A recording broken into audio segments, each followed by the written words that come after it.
ሌላው ጥያቄ ነቢያቶች እምነታቸው ምንድን ነበር? ነቢያቶች ነቢያቶች በጠቅላላ ሙስሊሞች ነበሩ።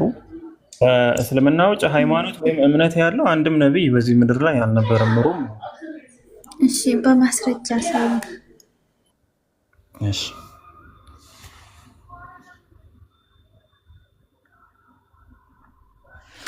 እሺ በማስረጃ ስናሳይ መጀመሪያ ኑህ አለይሂ ሰላም ጋር በተገናኘ እንጀምራለን። ሱራ 10 ሱረቱል ዩኑስ ምዕራፍ 10 ቁጥር 72 ላይ ብትሸሹም አትጎዱኝም ከምንዳ ምንንም አልለምናችሁም። አንዴ ዙም አውት ላድርገውና እኔ እየተመላለስኩ ላሳያችሁ።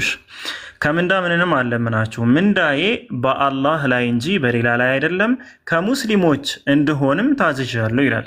ስለዚህ ኑህ አለይሂ ሰላም ከሙስሊሞች እንዲሆኑ ታዘዋል። ሙስሊም ነበሩ ማለት ነው። የኑህ አለይሂ ሰላም ጥሪም ከዚሁ የተለየ ነገር አልነበረም። አላህ ሱብሓነሁ ወተዓላ ነው እንዲያመልኩ ይጠራ የነበረው። ሱረቱል አዕራፍ ምዕራፍ 7 ቁጥር 59 ላይ ኑህን ወደ ወገኖቹ በእርግጥ ላክ ነው አላቸውም፣ ወገኖቼ ሆይ አላህን ተገዙ፣ ለእናንተ ከእርሱ ሌላ ምንም አምላክ የላችሁም፣ እኔ በእናንተ ላይ የከባድ ቀንን ቅጣት እፈራላችኋለሁ አለ። በነገራችን ላይ ኑህ አለይሂ ሰላም ወይም ኖህ ተብሎ በመጽሐፍ ቅዱስ የሚጠራው ማለት ነው የእሱ ስብከት ምን እንደነበረ የሚያሳይ የመጽሐፍ ቅዱስ ቃል የለም። አንድም ጊዜ ላይ አምላካችሁ ይሄ ነው፣ ወደዚህ አምላካችሁ ኑ፣ እንደዚህ ብሎ ኑህ አለይሂ ሰላም የሰበከበት ቦታ የለም። በሱራ 11 ቁጥር ሱረቱል ሁድ ቁጥር 25 ላይ ኑህንም ወደ ህዝቦቹ በእርግጥ ላክን አላቸውም፣ እኔ ለእናንተ ግልጽ አስፈራሪ አስጠንቃቂ ነኝ፣ አላህን እንጂ ሌላን አትገዙ፣ እኔ በእናንተ ላይ ያሳማሚን ቀን ቅጣት እፈራላችኋለሁና አለ። ኢብራሂም አለይሂ ሰላም ደግሞ ሙስሊም መሆኑን ነይ አው ነቢያችን ሰለላሁ ዐለይሂ ወሰለም ከሁሉ በፊት መጡ ብለንም አናምንም። እሺ የኦርቶዶክስ ሱረቱል ኢምራን ላይ ምዕራፍ 3 ቁጥር 67 ላይ ኢብራሂም ይሁዳዊም ክርስቲያንም አልነበረም፣ ግን ወደ ቀጥተኛው ሃይማኖት የተዘነበለ ሙስሊም ነበር፣ ከአጋሪዎቹም አልነበረም ይላል። እሺ ሌላው የኢብራሂም አለይሂ ሰላም ኑዛዜ የኢብራሂምና የያዕቆብ አለይሂ ሰላም ኑዛዜም እንደዚሁ በተጨማሪ ሱረቱል በቀራ ምዕራፍ 2 ቁጥር 132 ላይ በእርሷም በህግጋቲቱ ኢብራሂም ልጆቹን አዘዘ፣ ያዕቆብም እንደዚሁ ልጆቹን አዘዘ፣ ልጆቼ ሆይ አላህ ለእናንተ ሃይማኖትን መረጠ፣ ስለዚህ እናንተ ሙስሊሞች ሆናችሁ እንጂ አትሙቱ አላቸው ይላል። ስለዚህ ኢብራሂምም ያዕቆብም ልጆቻቸውን ሲያዙ የነበሩት ሙስሊሞች ሆነው እንዲሞቱ ነው። ኦኬ ሉጥንም በተመለከተ ወይም ሎጥ በሱራ 51 ሱረቱ ዛሪያት ምዕራፍ 51 ቁጥር 35 ላይ ከምዕመናንም በእርሷ በከተማቸው ውስጥ የነበሩትን አወጣን አለ። በውስጧም ከሙስሊሞች ከአንድ ቤተሰቦች በስተቀር አላገኘንም ይላል። ስለዚህ ይህ ቤተሰብ ደግሞ የሉጥ አለይሂ ሰላም ቤተሰብ ነው። እነዚህ ሙሉ ቤተሰቡን ጨምሮ ሙስሊሞች እንደነበሩ ያስቀምጣል። ዩሱፍ አለይሂ ሰላም ጋርም በተገናኘ ልክ እንደዚሁ በሱራ 12 ሱረቱል ዩሱፍ ላይ ጌታዬ ሆይ ከንግስና በእርግጥ ሰጠኸኝ፣ ከህልሞችም ፍቺ አስተማርከኝ፣ የሰማያትና የምድር ፈጣሪ ሆይ አንተ በቅርቢቱና በመጨረሻይቱ ዓለም ረዳቴ ነህ፣ ሙስሊም ሆኜ ግደለኝ፣ በመልካሞቹም አስጠጋኝ ይላል። ስለዚህ ማን ዩሱፍ አለይሂ ሰላም ወይም ዮሴፍም ሙስሊም ነበር። ሙሳ አለይሂ ሰላም ወይም ሙሴም ደግሞ ልክ እንደዚሁ ታዛዥ ወይም ደግሞ ሙስሊም ነበረ። ሱረቱል ዩኑስ ምዕራፍ 10 ቁጥር 84 ላይ ወቃለ ሙሳ ያ ቀውሚ ኢንኩንቱም አመንቱም ቢላሂ ፈዐለይሂ ተወከሉ ኢንኩንቱም ሙስሊሚን ብሎ ያስቀምጣል። ምን ማለት ነው? ሙሳም አለ ህዝቦቼ ሆይ በአላህ አምናችሁ እንደሆነ በእርሱ ላይ ተጠጉ። ታዛዦች ለሚለው ቃል ኢንኩንቱም ሙስሊሚን ነው የሚለው። ሙስሊሞች እንደሆናችሁ በአላህ ላይ ተመኩ ነው።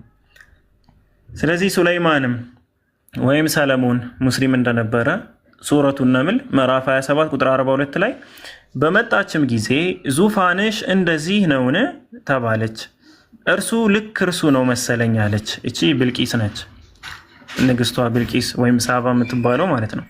ሱለይማንም በእርሷ በፊትም እውቀትን ተሰጠን ሙስሊሞችም ነበርን አለ ይላል። ስለዚህ ሱለይማን አለይሂ ሰላም ሙስሊም ነበር።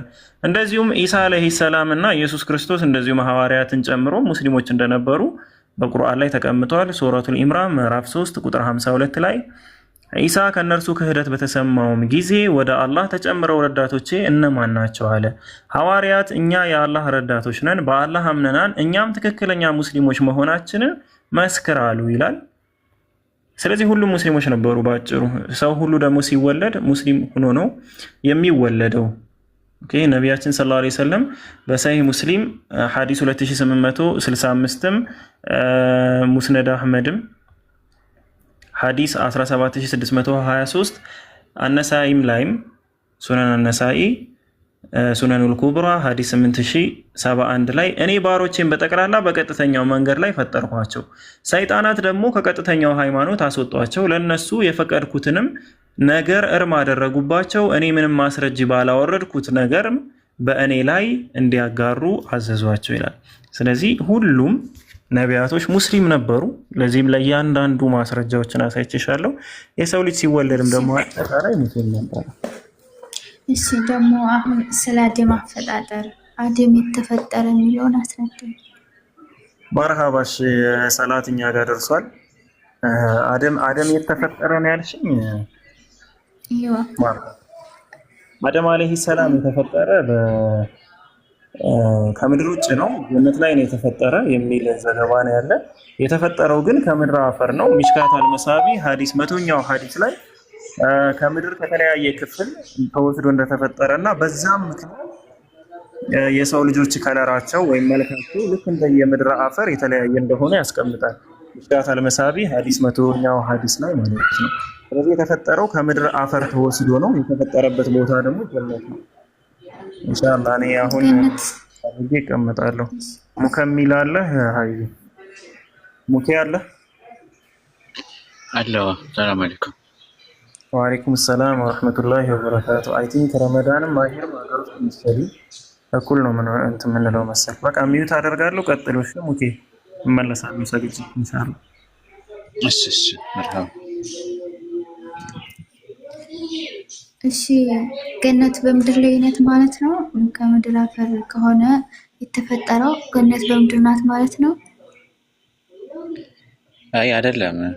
ገነት የሚባለው አንተ ማወቅ ያለብሽ ነገር ገነት የሚባለው ዝም ብሎ ምድር ላይ ያለው አረንጓዴያማ ስፍራ ራሱ ገነት ጀነት ይባላል በአረብኛ ማለት ነው። ገብተሻል? ግን አላህ ሱብሓነሁ ወተዓላ አዳምን የፈጠረው ገነት የሚባለው አይ ቲንክ አብዛኛው ዑለማዎች እንደሚሉት በእርግጥ ገነት የተባለው በምድር ላይ ያለ ገነት ነው። አረንጓዴያማ ስፍራ ነው ያሉም አሉ። ግን በአብዛኛው ዑለማዎች ያስቀመጡት ምንድን ነው ገነት የተባለው አይ በትክክለኛው ጀነት ላይ ነው የተፈጠረው ተብሎ ደግሞ ከሰማያት በላይ ያለችው ናት። ለዛ ነው ወረዱ የተባሉት ከዛ ጀነት ማለት ነው። እሺ አሁን ታዲያ የት ነው የተፈጠረው? ማለት ጀነት ላይ ጀነት ላይ ጀነት የት ነው ያለው? ምድር ላይ ነው ሰማይ ላይ ነው? ከሰማያት በላይ ያ። እሺ ከሰማያት በላይ ስንል ከሰማያት በላይ እንዴት ከአፈር እንዴት ተፈጠረ? አሁን እየነገራችሁ ነበርና ከሰማያት በላይ አፈር አለ? አፈር ተወስዶ ከምድር አፈር ተወስዶ እኮ ነው በመላእክት አማካኝነት መላእክት ወስዶ ነው አፈሩ። ረሱል ሰለም እንደዛ ነው ያሉት። ከምድር አፈር ነው አፈሩ የተወሰደው።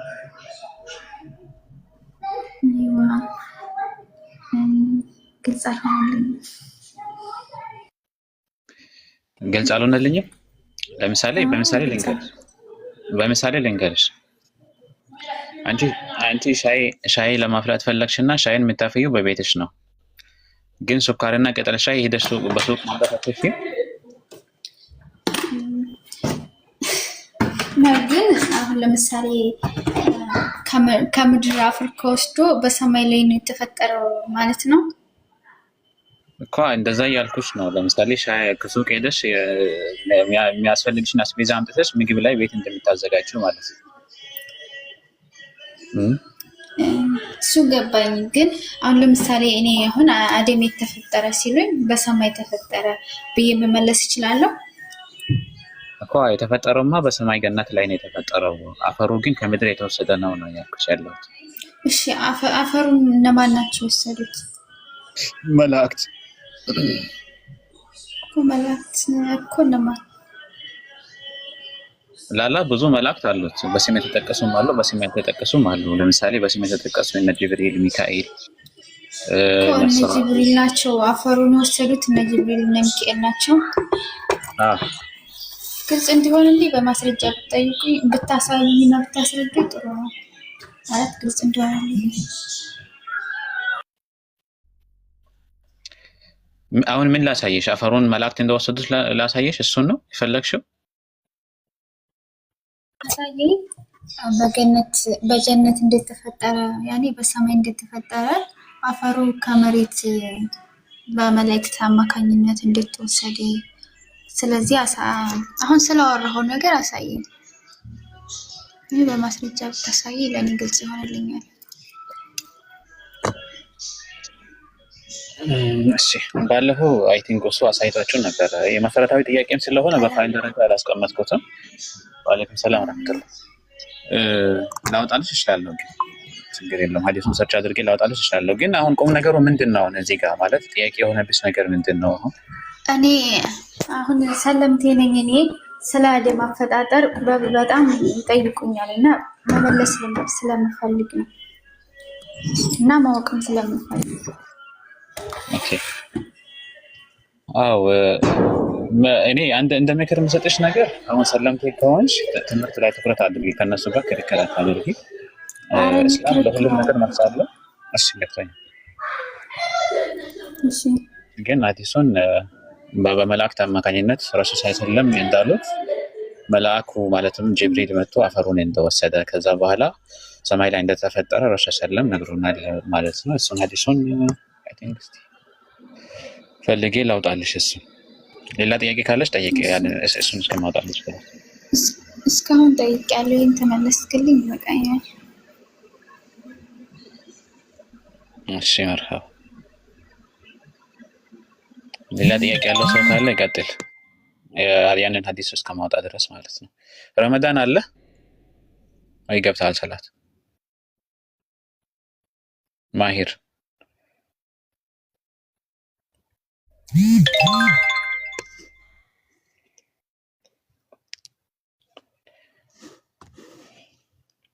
ኦኬ የለው። እሺ ጥያቄ ያለው ሰው ካለ አስገቡ። ክርስቲያኖችም ካላችሁ ገቡ። ያንን እስከማውጣት ድረስ እሱን አውጣልሻለሁ ሐዲሱ። እሺ እጠብቃለሁ።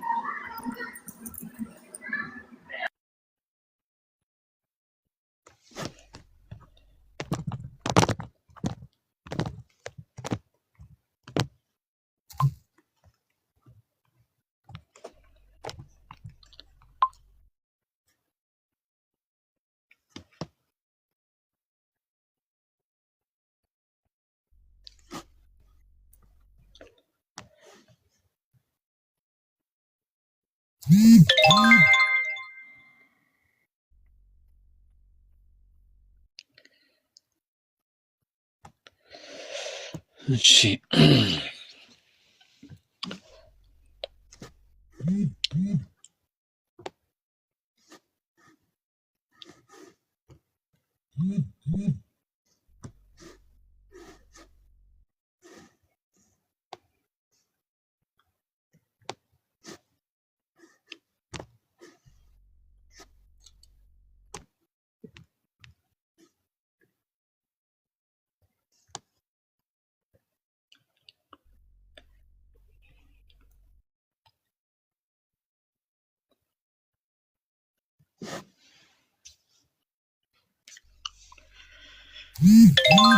ሰላሳ ሶስት 26 ሙስሊም ላይ ነው።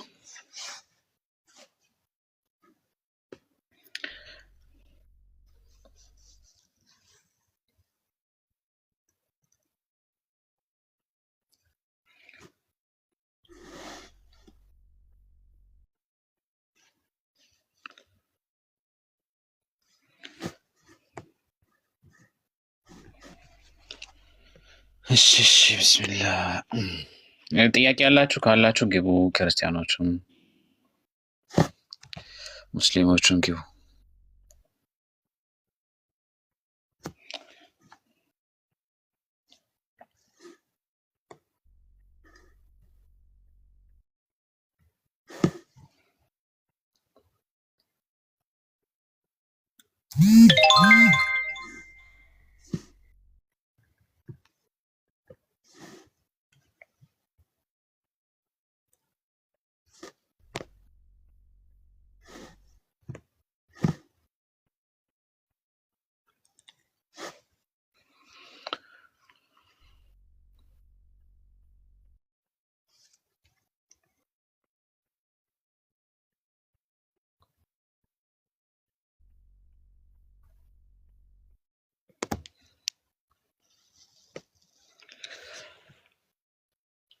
እሺ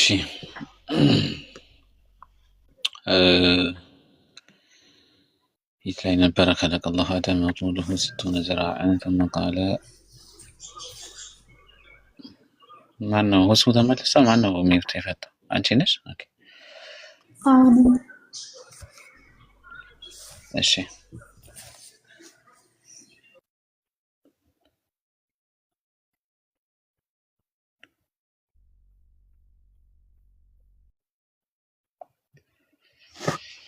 ሰይ ሙስሊም አማን ሰይ ሙስሊም ያልከው 26 33 26 ላይ አልመጣልኝም አንተ ያልከው ማለት ነው።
አድሚኖች አላችሁ አማን የሚለውን አስገቡት፣ አንዴ ጻፉት።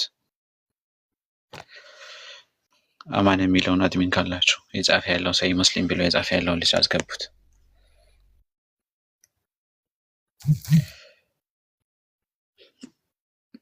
ቡኻሪ ሙስሊም እየተበላለከ ነው የጻፍከ ያለው አንተ ራስህ ማለት ነው። የተበላለከ ነው የጻፍከ ያለው ቡኻሪ ላይ ያለው እንደዛ አይልም። እሺ ያንን አውጣዋለሁ። ቆይ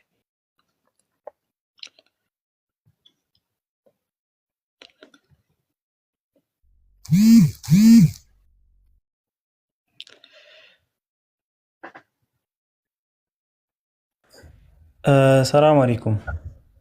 ወአለይኩም ሰላም ወራህመቱላህ። ተመለስክ ከፊኪ? ያው ተመለስኩ። ምን ላይ ናችሁ? አዎ አይ አዳም የተፈጠረው የት ላይ ነው ብላ ጠየቀች። ጀነት ላይ ነው አልኳት። ከዛ በኋላ እንዴት የተፈጠረው እዛ ከምድር አፈር እንዴት ተፈጠረ አለች። እና ያው መላእክት አፈሩን ወሰዱትና ጀነት ላይ ነው የተፈጠረው ብያት ነው። ያንን ፈልጋ ነው ካወካ አውጣላት። እኔ አላያስኩትም ማለት እኔ እንደ ቁም ነገር ይጠየቃልም ብዬ ስላላሰብኩኝ ሰላም አለይኩም። እንትን ለመውሰዱ ነው የሆነ ያስቀመጥኩት ነበር። ወአለይኩም ሰላም ወራህመቱላሂ ወበረካቱሁ። እሱ ይሰማል። ይመቻል። ታሳያታለህ? ይቻላል። እሱ ልታርፍ ከሆነ ብታርፍ ጥሩ ነው። ቅድ ነው። መርሐባ መርሐባ። እሺ ትንሽ አንድ ደቂቃ ምናምን ሙኬ፣ ያው አንተ ነው የምታነብላት። እኔ አረብኛ ላይ ታውቀኛለህ። እሺ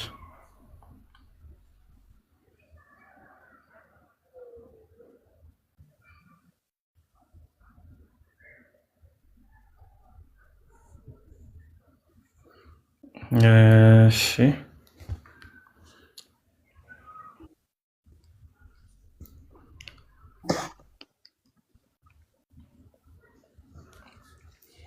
ኪታብ ሩህ ላይ ነው። ከዚህ ጀምረህ ቆይ አንዴ ዙም ላድርገውና አልሐምዱሊላህ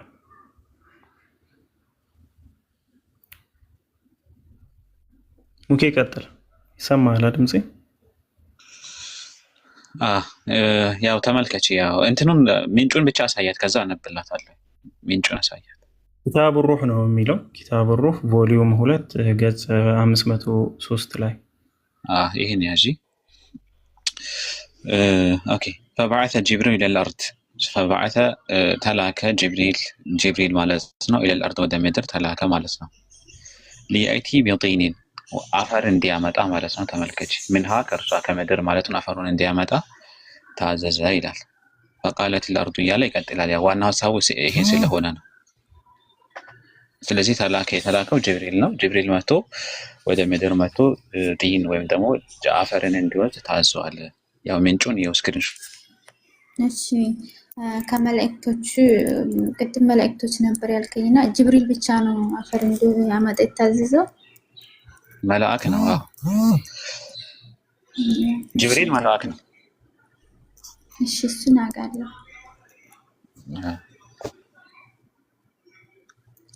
ጅብሪል ብቻ ነው አፈር፣ ያኔ ብዙ መላእክቶች አይደሉም፣ ጅብሪል ብቻ ነው አፈር እንዳመጣ የታዘዘው? አዎ ምንጮቹ የሚያሳዩት ጅብሪል ነው። በነገራችን ላይ ጅብሪል ብቻ መጥቶ ከሱ ጋር መላእክትም ሊኖሩ ይችላሉ። ግን እሱ በእንትን ስለሆነ የነሱ አለቃቸው ስለሆነ እሱ ብቻ ሊጠቀስ ይችላል። ግን አሁን አዲሱ የተጠቀሰው አው ጅብሪል ነው።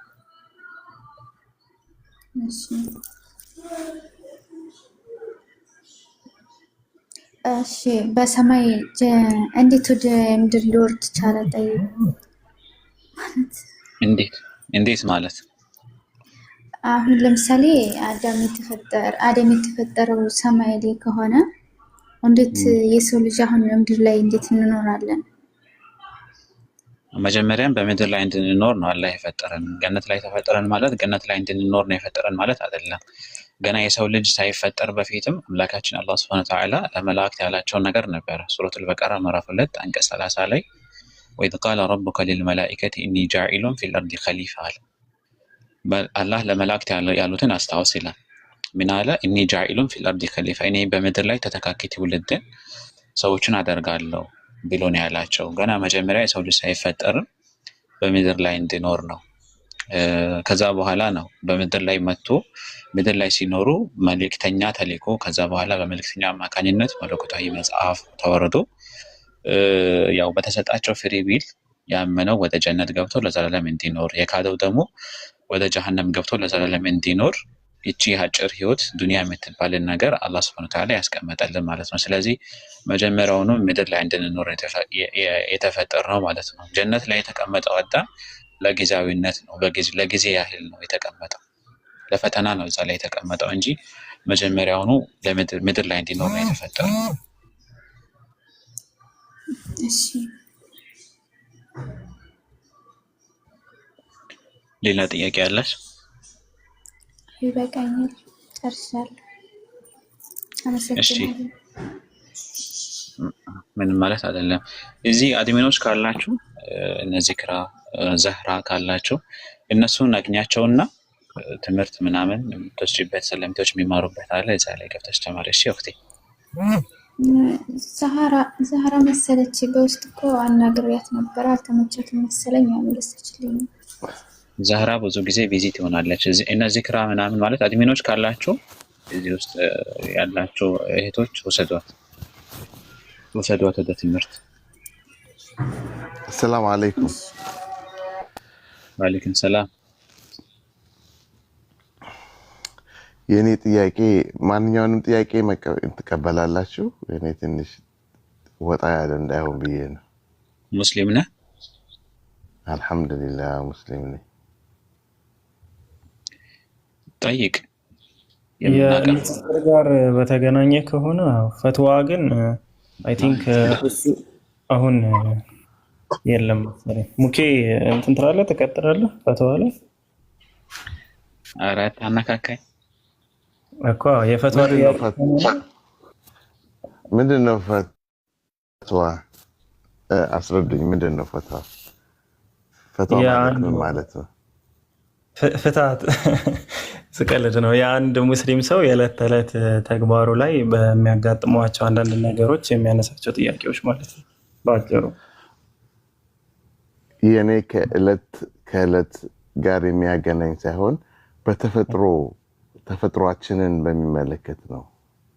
ይሄ ጠቅላላ ዓለምን ተፈጥሮን ምናምን በተመለከተ እስኪ እንስማው። እንደዛ ከሆነ እንስማው።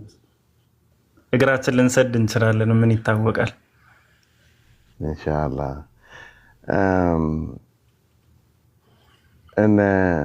እንግዲህ አባታችን አደም ከተፈጠሩ ስንት ጊዜ ነው ይባላል? በእኛ አልተቀመጠም። ካለው ወቅታዊ አልተቀመጠም።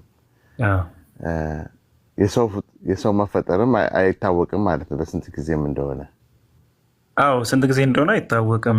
ሆሞ ሳፒየንስ ግን ከ100,000 ዓመት በፊትም ነበሩ። ሜቢ ለዛን ለማንሳት ከሆነ የሰው የሚመስሉ እኛን የሚመስሉ ማለት ነው። ላይክ ሰው የሆኑ እኛን የሚመስሉ ነበሩ ከአሁን በፊት ነው።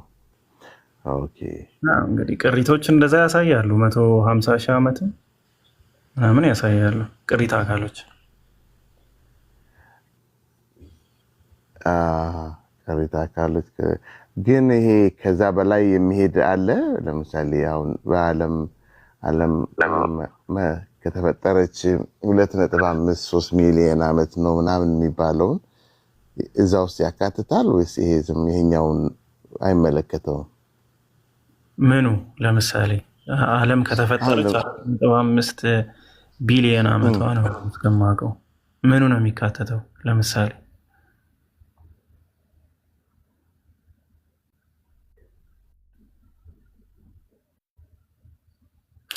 ወረደ እንዴ? ክርስቲያኖች ካላችሁ ሪኩዌስት ላኩ። ማን ያስወረደው? እሺ ውሸታም ነው። እሺ ታብታብ እያደረጋችሁ ሼር አድርጉ። እሺ ክርስቲያኖች ካላችሁ ሪኩዌስት ላኩ። ክርስቲያኖች ካላችሁ ሪኩዌስት ላኩ። ክርስቲያኖች ካላችሁ ሪኩዌስት ላኩ፣ ወይም ከታች አንድ ቁጥር ጻፉ። ክርስቲያኖች ካላችሁ ከታች አንድ ቁጥር ጻፉ። እንግዲህ የምታውቁት ሰዎች ካላችሁ እኔ እንጃ፣ እኔ አላወቅኩትም። እንደዛም አልመሰለኝም። ለማንኛውም እሺ ይሄ አቤል የሚለው እንዴት ነው? ማነው አቤል የሚልህን እያየህ ቪዲዮ አልከፍትም። አቤል የሚል ሰው አለ መሰለኝ ከላይ። ምንድን ነው? ክርስቲያን ነው? ኦኬ አቤል ጠይቆ ጨርሷል። አይ ቲንክ ያለ አይመስለኝም። ሲኖር ሚዩት ያነሳል።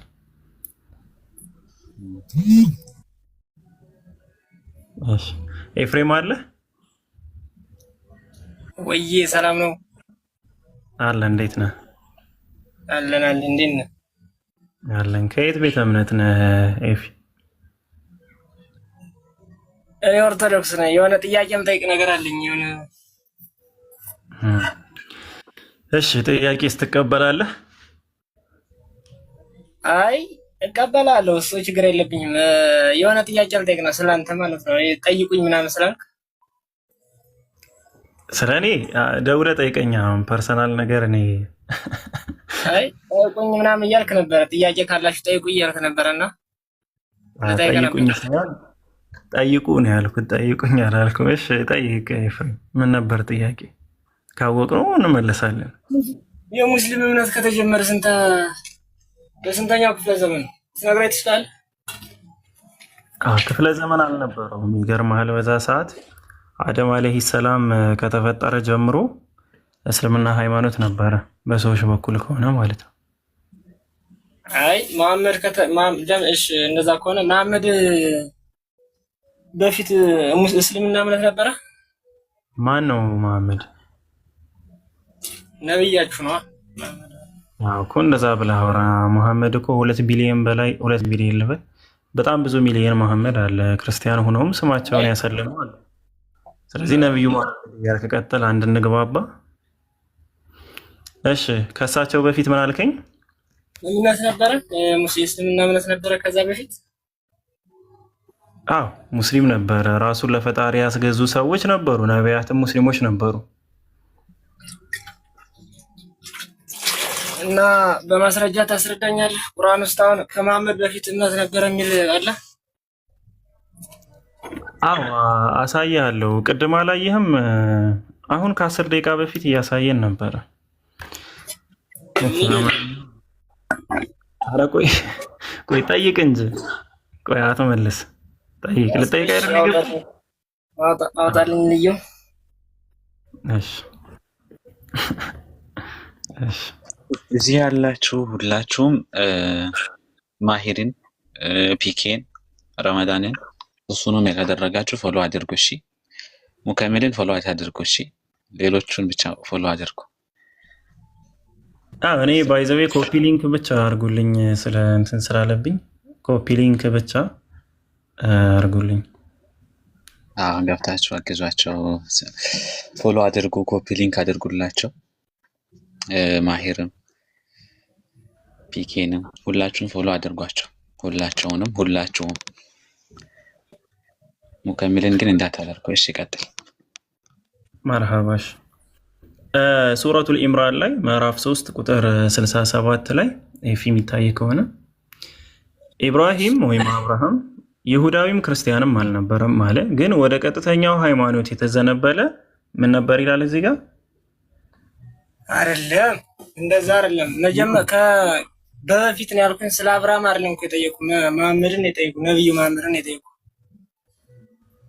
ነቢያችን ሰለላሁ ዐለይሂ ወሰለም ሙስሊም መሆናቸውን ነው። አዎ እኔ ስላየሁት ነው። ማቶት ሪኩዌስት ላክሽ፣ አለመግባባት ሊሆን ይችላል። ምን አልከኝ? ምኑን ያየኸው? ከመሐመድ በፊት እንዳልነበረ ስላየሁት ነው። ማለት አለመኖሩን ነው ያየኸው? የሌለ ነገር ይታያል እንዴ? በነብዩ መሐመድ እንደተጀመረ ነው የሚናገረው። ምንድነው እንደዛ ብሎ የሚናገረው? ኤፊ በእኔ ነው በሱ ማስረጃ ሰጠዋል። ቁርአን ልጥቀስልህ? እንትን ጥቀስ። እሺ ዛሬ ማን አሸክሞ እንደላካቸው አላውቅም። አሁን ቅድም ስንመልስ ነበር። እሺ ጥቀስ። ቁርአን ምዕራፍ 6 163 ቁጥር አውጣ። እሺ ማን የሰጣችሁ ግን ዛሬ? ቆይ እስከ ዛሬ ቆይታችሁ? እሺ እኔ ችግር የለብኝም። እኔ ማንኛውም እንትን ሰላም ላይ በቃ ኤፍሬም ጥሩ ጎበዝ ነህ። ሱራ ይኸው 163 ይታያል እዚህ ጋር ጽሑፍ። አዎ ለእርሱ ተጋሪ የለውም አለ፣ በዚህም በማጥራት ታዘዝኩ፣ እኔም የሙስሊሞች መጀመሪያ ነኝ በል አለ። እሺ ይህንን የሙስሊሞች መጀመሪያ ናቸው እኮ። እኛስ ምን አልን? የመጀመሪያ ሙስሊም አይደሉም ነው ያልን እንጂ የሙስሊሞች መጀመሪያ አይደሉም እኮ አላልንም ከመጀመሪያው። ስለዚህ የመጀመሪያው እምነት ተቀባይ እሱ ስለሆነ እዛ በፊት አልነበረም ብለን መውሰድ ያለብን። ነበረ ማለት አይደለም፣ ከኔ በፊት ነበረ ሳይሆን በእሱ እንደተጀመረ ነው የሚናገረው። እሺ ኤፍሬም ሙሉ ምዕራፉን አንብበኸዋል? ኤፍሬም ይህንን ሙሉ ምዕራፍ አንብበኸዋል ወይስ ይችን ብቻ ነው ያሳዩ? አንበው እስኪ ዝቅ ብለህ ወይም 64 ምናምን ካለ በቃ ከ61 ጀምሮ ላንብብልህ። እኔ ጌታዬ ወደ ቀጥተኛው መንገድ ትክክለኛን ሃይማኖት ወደ እውነት ተዘንባይ ሲሆን ምን ይላል እዚህ ጋር? ምን ይላል ስታነበው?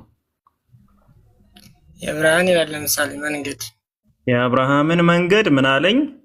መራኝ። እሺ የማንን መንገድ ነው የተመሩ ነቢያችን ሰለላሁ ዐለይሂ ወሰለም? ኤፍሬም የአብርሃምን መንገድ ይላል። ለምሳሌ መጽሐፋችሁ መንገዱ ከሳቸው በፊት ነበረ ወይስ አልነበረም? ይሄ የአብርሃም መንገድ የተባለው እንግዲህ እዛ በፊት ያለውን ነገር እሱ ጠቅሷል፣ ግን ከታች ደግሞ የመጀመሪያው ነኝ ይላል። እና ታዲያ እንዴት ታገናኛለህ? ችግር የለው የመጀመሪያው ነኝ አይልም፣ ግን ችግር የለውም። እሺ ስለዚህ መንገዱ ከሳቸው በፊት ነበረ። ጥሩ መንገዱ ከሳቸው በፊት ከነበረ አሁን እንውረድ። ስግደቴም መገዛቴም ሕይወቴም ሞቴም ለዓለማት ጌታ ለአላህ ነው በል አለ። እንግዲህ አላህ እያዘዛቸው ነው። ከዛ ምን አለ? ለእርሱ ማለትም ለአላህ ተጋሪ የለውም፣ አጋር፣ ሸሪካ፣ ባልደረባ፣ ሶስትነት፣ ሁለትነት የሚባል ነገር ማለት ነው። በዚህም በማጥራት ታዘዝኩ አለ። እኔም የምኖች መጀመሪያ ነኝ ይላል። እስኪ የሙስሊሞች መጀመሪያ ነኝ ይላል። አዎ ጥሩ።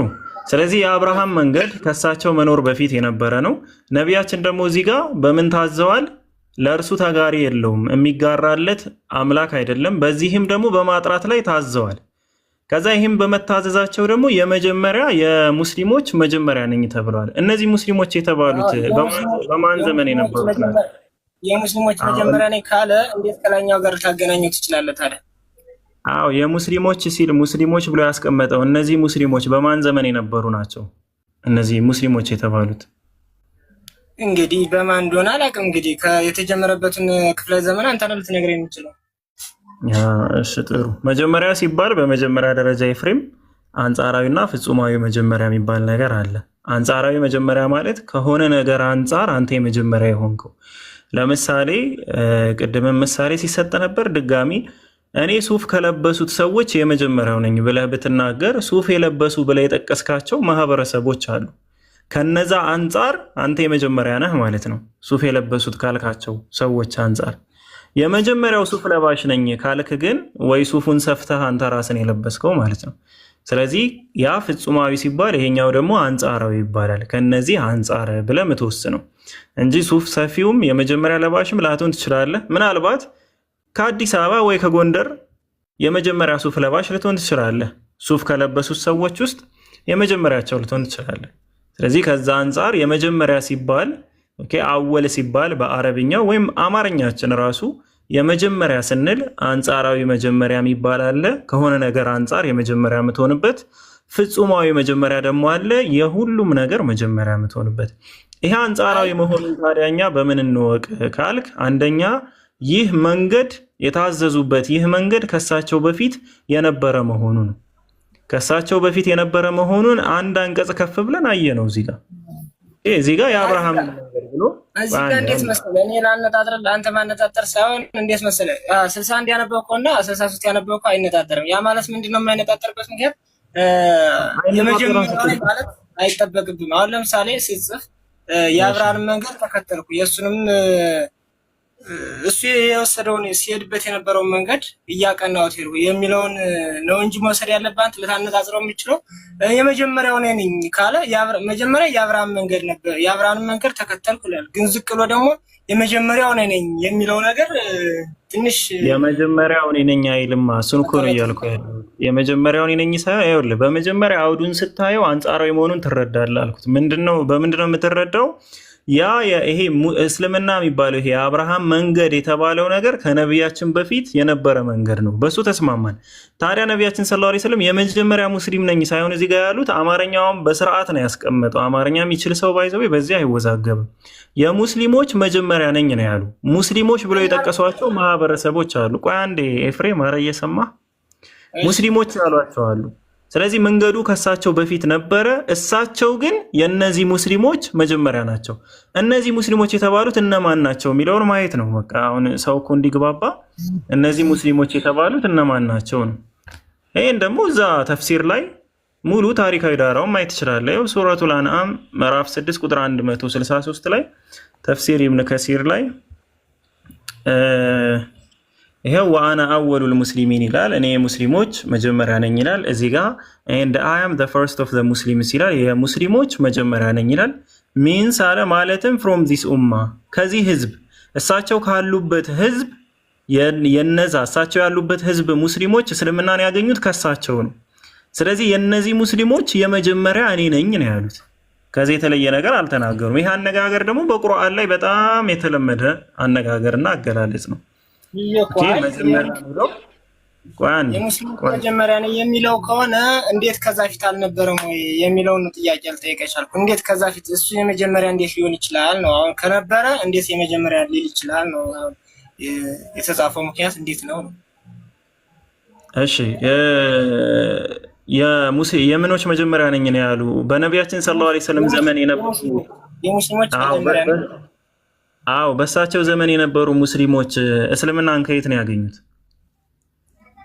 እንግዲህ ከመልበል ከአንተ ያወራረልኝ እንጂ እንግዲህ እሱ ነብዩ መሐመድ በኔ የእስልምና መጀመሪያ ነኝ ካለ በሳቸው ዘመን አሁን እንግዲህ ይኸውልህ ቆይ አንዴ አሁን አውዱን ስናየው የአብርሃም መንገድ እንደሆነ ተረድተናል። ስለዚህ የአብርሃም መንገድ ነው መንገዱ። ይሄ ሙስሊም የሚባለው አብርሃም የሁዲም ክርስቲያንም አልነበረም የሚለውን ደግሞ ቅድም አሳይቻለሁ አንቀጹን።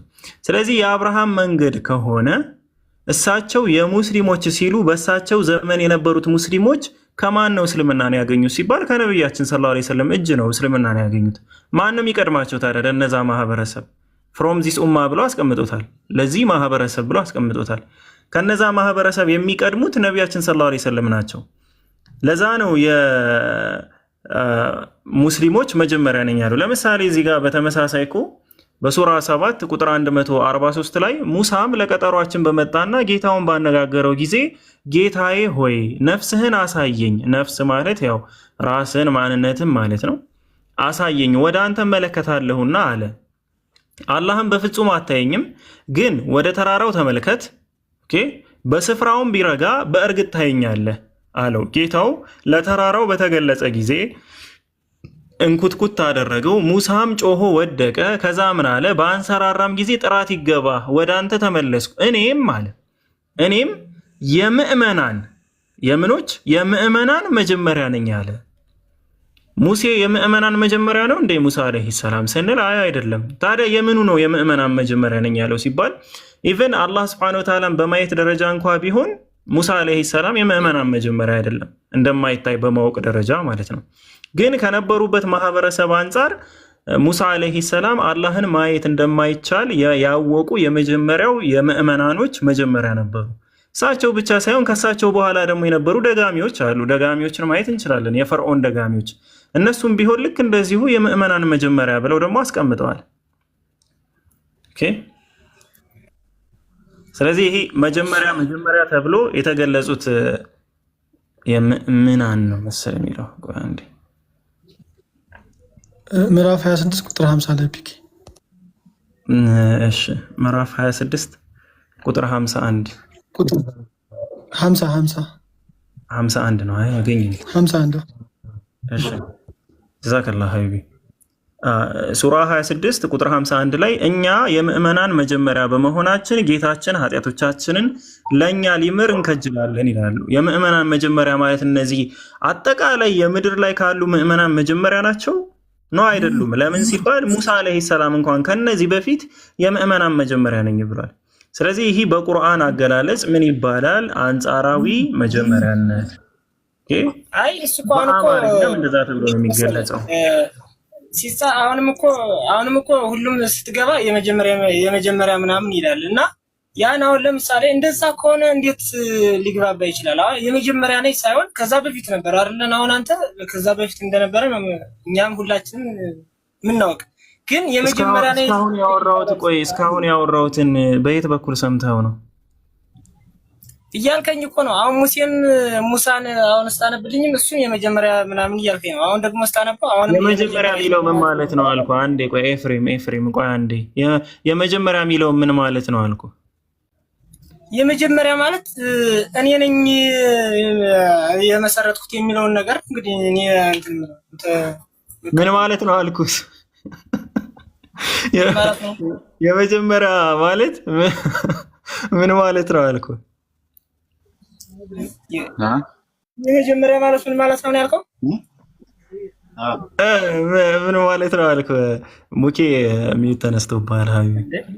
የመጀመሪያ ማለት አንተ ልታስረዳኝ ትችላለህ? የመጀመሪያ ማለት እኮ እኔ የመጀመሪያው ነኝ ማለት እኮ ነው፣ ጭራሽ ጨርሶ ማለት ነው። ከዛ ውጭ ሌላ የሚተረጎም ነገር አለ? ስንት አይነት መጀመሪያ ሲባል በአማርኛም በየትኛውም ቋንቋ ሁለት አይነት መጀመሪያ አለ ብዬ ነግሬሃለሁ አይደል? ፍጹማዊና አንጻራዊ መጀመሪያ የሚባል ነገር አለ ብዬ ነግሬሃለሁ።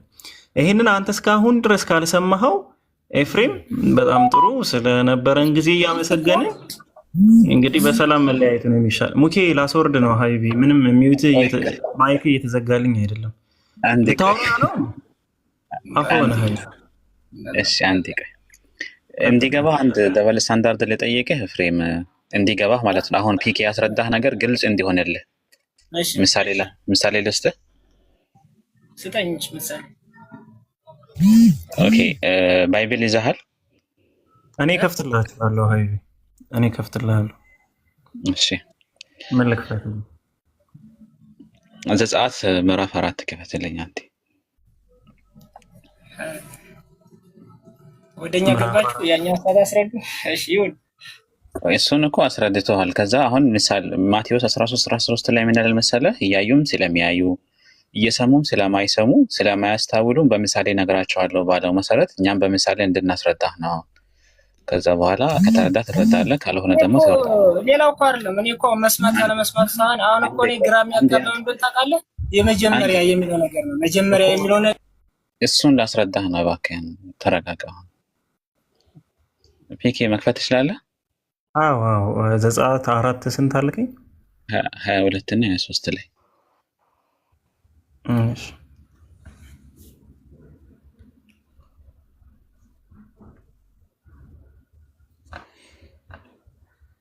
ይሄው አሁን እዚህ ጋር ማን ነበረ? ኤፍሬም ተመልከት። አሁን 23 ላይ ምን አለ? እስራኤል የበኩር ልጄ ነው ይላል አይደል?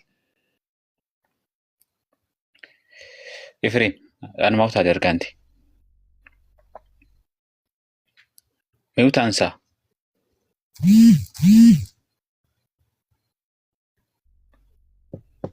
አንሱለት ሚውት ተደርጎ ከሆነ አንስቼዋለሁ። አዎ እዚህ ጋር ማን ነው የበኩሬ ነው ያለው? እስራኤል የበኩሬ ነው ይላል። የበኩር ማለት የመጀመሪያ ማለት ነው አይደል? አዎ እሺ ጥሩ። ይሄን በደንብ ያዝልኝ። አሁን የእግዚአብሔር የበኩር ልጁ ማን ነው? የበኩሩ ማን ነው? እስራኤል ነው አይደል? እስራኤል ማለት ያዕቆብ ነው። እሺ ይሄን ከያዝከልኝ አሁን ሌላ ክፈትልኝ። እንትና ፊክ ምን ላይ ትንቢተ ኤርምያስ 31 ላይ 31 ቁጥር ስንት? አንቀጽ 9 ላይ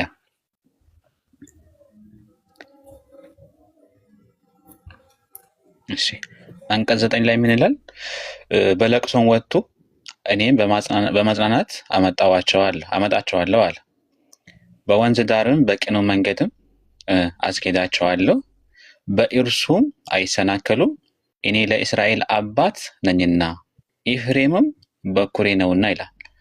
አሁን ጥያቄ የእግዚአብሔር የበኩር ልጁ ወይም ደግሞ በኩሩ እስራኤል ነው ወይስ ኤፍሬም ነው?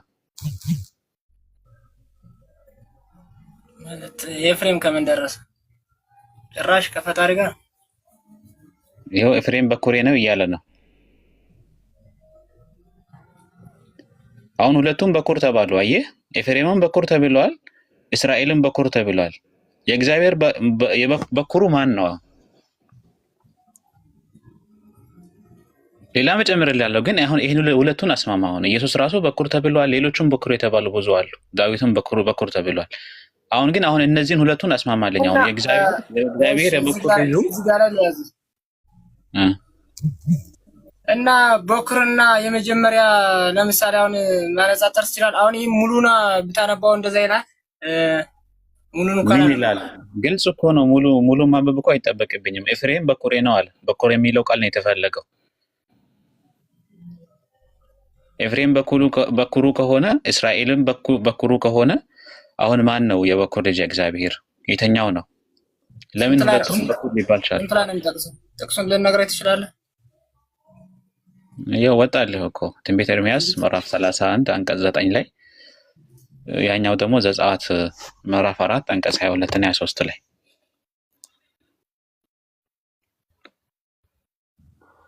ክርስቲያኖች ካላችሁ ሪኩዌስት ላኩ። እሺ ክርስቲያኖች ካላችሁ ሪኩዌስት ላኩ።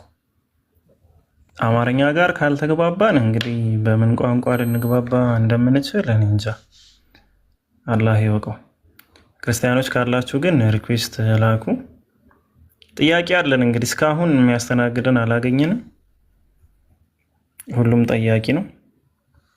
ምናልባት የሚያስተናግደን ከተገኘ እስኪ። እዚህ እኮ እየተከፈተልህ ነው ኤፍሬም፣ ምናልባት ወይስ አልታየህም ነው የሱ የፒኬ ስክሪን? አይኔ አህዛብ ከኔ አውጥቼ ለማየት ነው እንትን ይደላል። ይሄን ምናልባት ሙስሊሞች ያሳተሙት መጽሐፍ ይሆናል ብለህ ነው? አይታወቅም። ይሄ ምንም እኮ ጥርጥር የለውም፣ ግድ ነው። ይኸው ስንት ሺህ ብር ከፍለን መሰለ ይህንን መጽሐፍ ቅዱስ ለማስከፈት ይህን አፕሊኬሽን እናንተ ናችሁ የምትሸጡልን። እኛ ለምን እንሸጥልሃለን? ስለኛ ሚለው ላይ ከፈለክ ስለ ሙሉ የመጽሐፍ ቅዱሱ አፕሊኬሽን ብራና ፕስ ነው፣ የኦርቶዶክስ ነው። ምናልባት ኦርቶዶክስ ከሆንክ እሺ። አሁን ዳይ ወደ መልሱ ከፈለክ እናተልቅሃለን። ትልቁ ላይ ሆነ የራስን መክፈት ትችላለህ። ይህንን ሙስሊሞች ያሳተሙት ነው ካልክ እኛ ስራ መላጣን ይህንን ሁሉ ጽሁፍ ቸክቸከን እንድናስቀምጥ እናንተም አለ በሱ ይሱ መልስ ይሆናል ነው። በቃ የመጀመሪያ ስለሆነ እንዲሁ ነው የሚሄደው የሚለውን መንገድ ነው አንተ የምትሄደው ያለ እኮ። አሁን መጀመሪያ የሚለው ሁለት አይነት መጀመሪያ እንዳለ ነገረ ፒኪ። ይኸውልህ ፍጹማዊ መጀመሪያና አንጻራዊ መጀመሪያ የሚባል ነገር አለ። በአረብኛ አወሉል ቀሪቢና አወሉል ሙጥለቅ የሚባል ነገር አለ፣ ይታወቃል። በምሳሌ ጭምር አስረድተዋል፣ በሱፍ አለባበስ ማለት ነው። ስለዚህ ያንን አስረድቶ እምቢ ካልክ ያ አልገባኝም ካልክ በሚገባ ቋንቋ ማውራት ስላለብን ነው አሁን ባይብል ላይ ገብቼ ያስረዳው እንጂ እስልምና ላይ ቆመን ማውራት ማስረዳት አቅቶን አይደለም። በደንብ አስረድተዋል ራሱ ማለት ነው። እዚህ ያለ 1000 ሰው በሙሉ ተረድቷል። ግን አንተ ወይም አልተረዳህም ወይም ደግሞ ልትቀበል አልፈለክም። ተመለሰልኝ ማለት ስላልፈለክ አሁን ደብል ስታንዳርድ ነው የተጠየቀው ያለው የንጽጽር ቤት እስከሆነ ድረስ ማለት ነው። አሁን እዚህ ጋር ኤፍሬምም እስራኤልም በኩር ተብሏል። የትኛው ነው በኩር ወይስ ይጋጫል መጽሐፉ እያልኩህ ነው?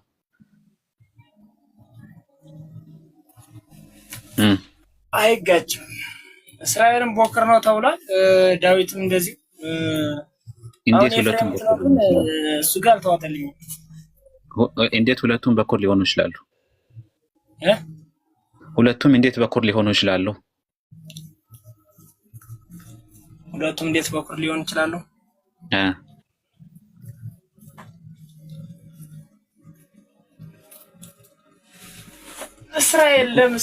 እስራኤል ዳዊት ለምሳሌ የነብይ ነው አይደል? አንተ ነብዩ መሐመድ ነው። እስራኤልም ማለት ዳዊት ነብይ ነው። ስለ ነብይነት አይደለም የጠየቀው። የትኛው ነው አሁን የእግዚአብሔር በኩሩ ያልኩ? መልስ አለ? ለምን ከእንትና ያለው ለምን ጠቅላታ አለብልኝ መልሱ እንድመለስልህ እዛኛው ከእንትና እስራኤል ካለው ምን እስራኤልን ከጠቀሰበት በኩር ነው ካለው ለምን አዛ ጠቅላታ አለብልኝ? እዛ እኮ ነው ንጽጽሩ፣ እዛ ነው ያለው አይደል እኮ። ምኑ ነው የሚቀጥለው? ሁለቱም የእግዚአብሔር በኩሬ ናቸው አላቸው እኮ። በቃ አሁን እኛ በኩር የሚለው ቃል ላይ ነው። አንተ የመጀመሪያ የሚለው ቃል ላይ አይደለ ፎከስ ያደረከው? መጀመሪያ ከተባለ በቃ መጀመሪያ ነው አልክ፣ ደመደምክ፣ አስረዳና ሁለት አይነት የመጀመሪያ የሚባል ነገር አለ ተባልክ፣ አልተዋጠልህም። አሁን በኩር የሚለው በኩር ማለት በነገራችን ላይ የመጀመሪያ ማለት ነው። ስለዚህ አሁን እዚህ ጋር ኤፍሬምም በኩር ከሆነ የመጀመሪያ ከሆነ እስራኤልም በኩር ከሆነ ሌላም ጥቅስ ከፈለክ እንጨምራለን። ኢየሱስም በኩር ተብሏል፣ ዳዊትም በኩር ተብሏል። አሁን እነዚያ በሙሉ በኩር የተባሉ አካላት እንዴት ሁሉም በኩር ሊሆኑ ይችላሉ? ምን አልከኝ? ኢየሱስም በኩር ተብሏል። አዎ በኩሩን ወደ ዓለም ሲያስገባ የእግዚአብሔር መላእክቱ ይስገዱለት የሚል ነገር አለ። በኩር የተባለው ኢየሱስ ነው። አሁን እሱ አይደለም። አሁን ሁለቱንም ማስታረቅ አልቻልከም። ሌላ ጥቅስ ያልጨመርኩልህ ከዛ አንጻር ነው። አሁን ሁለቱን እንኳን ማስታረቅ አልቻልከም። አሁን እስራኤል ሊከፍት ትችላለህ። የመጀመሪያው እስራኤል በኩር ነው ብሎ የጠቀሰበት ቦታ ላይ አሁን ከፈትነልህ እኮ ጥቅሱን ከፈለክ እነግርሃለሁ። አሁን ነገር ይሄ ነበረ ለጨመረ አንዲት ነው ያነሳት እዛ ጠቅለስ ተነበብኩ። እዛ ላይ መልሷል። ምን የሚል መልስ ነው ያለው እዛ ጋር? በዚህ ምክንያት ነው በኩር የተባለ የሚል ነገር አለ። ግባና ንብልኛ እዛ ላይ ነው ያለው። አንድ ጥቅስ ነው አንዴ ኤፍሬም ወይ አሁን ወደ ታች ወረድና ታብታብ አድርገህ በቃ አንብብ። ብዙ ይቀርሃል። ለመረዳቱም ለማስረዳቱም ፍቃደኛ አይደለህም። ችሎታውም እውቀቱም የለህም ራሱ ማለት ነው። ማስረዳቱም መረዳቱም አልቻልክም። ስለዚህ ከአንተ ጋር ጊዜ ማባከን የለብንም። የግድ ደግሞ ተመልሶልኛል እንድትልም አንጠብቅም። ይሄንን ያመጣሁት ያው ፒኬ በቃል ብሎ ነበረ ራሱ ማለት ነው። እንደው ትንሽ እንትን በሆደ ሰፊነት እናወራ በሚለው ነበረ። ቀጥል እሺ ፒኬ።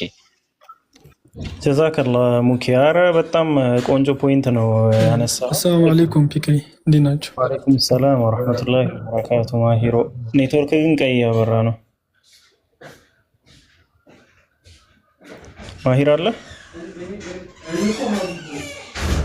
ማሂር አይ እዚህ አወል ሙእሚን የሚለው ላይ አንድ ተዊል አለና እሱን ጠቀስ ለማድረግ ነው። አይሰማም?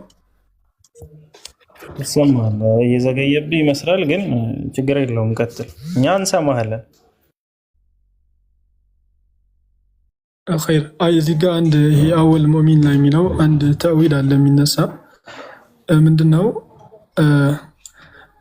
አሻብር ረሒመሁላህ ምን ይላል? ወቀውሉሁ አነ አወል ልሙእሚን አጥለቅ ልአወል ዓላ ሙባደራ ኢለየል ኢማን ከኢማን አንጻር ረሱል ሰለላሁ ዐለይሂ ወሰለም ከኢማናቸው አንጻር እኔ በላጭ ነኝ ከማለታቸው አንጻርም ይነሳል የሚል ተዊል አለ።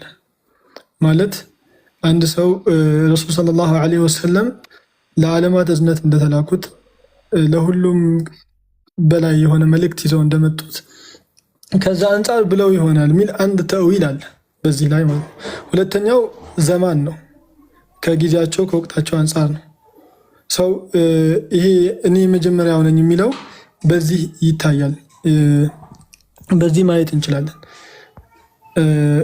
ሌላኛው ደግሞ ይሄ በምዕራፍ 26 ቁጥር 50 ላይ ያነሳው እዛ ላይ ይያዛል። ኔትወርክ ቀይ ያበራ እንደሆነ አላውቅም፣ በሱም ያስኬዳል። ምክንያቱም ነቢላህ ሙሳ ዓለይሂ ሰላቱ ወሰላም ወደ ፈርዖን ከሄደ በኋላ ከወንድሙ ሃሩን ጋር ከሄደ በኋላ ታሪኩ አለ። ከዛ በኋላ ድግምተኞቹ ምን አሉ? እኛ የመጀመሪያዎቹ አማኝ ነን አሉ። እንዴት ነው እነሱ የመጀመሪያ አማኝ የሚሆኑት? ነቢይ ሙሳ አጠገባቸው እያለ ወንድሙ ሃሩን አጠገባቸው እያለ እነሱ እኛ የመጀመሪያዎቹ አማኝ ነን አሉ። ከምን አንጻር? እዚህ ጋርም 2-3 ተዊል ይነሳል። የመጀመሪያው ምንድነው? እዛው አዳራሹ ጋር ከነበሩ ሰዎች እነሱ ቀድሞ ስላመኑ ነው። እዛ አዳራሹ ከተሰብስበው ከነበሩት ሰዎች ቀድሞ ስላመኑ እንደዛ አሉ። ሁለተኛው ሚን አህሊና ነው፣ ከቤተሰቦቻችን እኛ የመጀመሪያዎቹ አመን። ሰው በዚህ መረዳት ይቻላል። በቃ የትም አይሄድም። እዛም ሙሳ ዓለይሂ ሰላቱ ወሰላም እያለ እነሱ የመጀመሪያዎቹ አማኝ ነን ሲሉ እንዴት ይሆናል የሚለው ነው። ያችኛው አይቺ አሻውር ረሒመሁላህ ግን ወቀውሉሁ ወአነ አወል ሙእሚንን የምትለው ከእምነት አንጻር ሙባደራ ኢላ ኢማን በሚለውም ያስኬዳል። በኢማናቸው ከሁሉም በላጭ ስለሆኑ እኔ መጀመሪያው ነኝ የሚለው ተዊልም ያስኬዳል። እችን ልጨምር ብዬ ነው። ባረከላሁ ፊኩም። ቀጥሉ። ሁላችሁም ግን እዚህ ጋር ያላችሁ ኡስታዝ ናይ ሐቂ ሚዛን ፎሎ አድርጉት። ወላሂ ለዓዚም እስካሁን ድረስ ኡስታዝ ናይ ሐቂ ሚዛን ፎሎ ካላደረጋችሁ ተሸውዳችኋል። እችን ማስታወቂያ ልስራ። ባረከላሁ ፊኩም። ሰላም አለይኩም ወራህመቱላሂ ወበረካቱ። እሰማለሁ። አለይኩም ሰላም ወራህመቱላህ። ኦኬ ያው ነው። እኔም ብዙም የለኝም፣ ጨርሶታል። አይ ቲንክ ማሄር ባለው ላይ ትንሽ ተጨምር። ያው ፒኬም ከነቀደሙ እያስረዳ ነበር። ከሎጂክ አንፃር ራሱ ሲያይ ምንድነው ያው ለምሳሌ አንድ ሀገር ላይ ሱፍ ተለብሶ የማይደረግበት ሀገር ላይ ሄዶ ያ ሰው ሱፍ አድርጎ ከዛ በኋላ ብዙ ሱፍ ለፋሾች ከመጡ በኋላ እኔ የሱፍ ከለበሱት ውስጥ የመጀመሪያ ነኝ ብሎ ቢናገር ከዛ በፊት ወይም ደግሞ እሱ ከመልበሱ በፊት ሌላ ቦታ ላይ ሱፍ የሚያደርግ ሰው የለም ማለት አይደለም። ይሄ ከሎጂክ አንፃር ማለት ነው። ስለዚህ ነብዩ ሰለላሁ ዐለይሂ ወሰለም ሌሎች ነብያቶች በየሀገራታቸው ነው የተላኩት። ኦኬ የተላኩት በእስራኤል ምናምን የተላኩት ስለሆነ ወደ ሳውዲ ላይ ደግሞ ነብዩ ሰለላሁ ዐለይሂ ወሰለም ተልከዋል። ነብዩ ኢሳ ዐለይሂ ሰላም ወይም ኢየሱስ ከተላከበት በኋላ አይ ቲንክ በመሃላቸው ያለው ወደ 600 ምናምን ዓመትም ስለሆነ ከዛ አንፃር የሚያምኑ አልነበሩ። በጣዖት በላትና ወይም በኡዛ የሚያምኑ ነበሩ ማለት ነው። ስለዚህ ነብዩ ሰለላሁ ዐለይሂ ወሰለም መተው ካመኑ በኋላ እሳቸው ወይም እስልምናን ከሰበኩ በኋላ አይ ቲንክ ብዙ ሙስሊሞች ወጥተዋል እና እዛ ሀገር ላይ የመጀመሪያ ሙስሊም ነኝ ማለት ነው እንጂ የሚያሳየው እንትኑ ከዛ ወይም ከሳቸው በፊት ሙስሊሞች የሉም ማለት አይደለም። የሚያሳየው ያ ነው ከአረዳድ አንፃር ማለት ነው።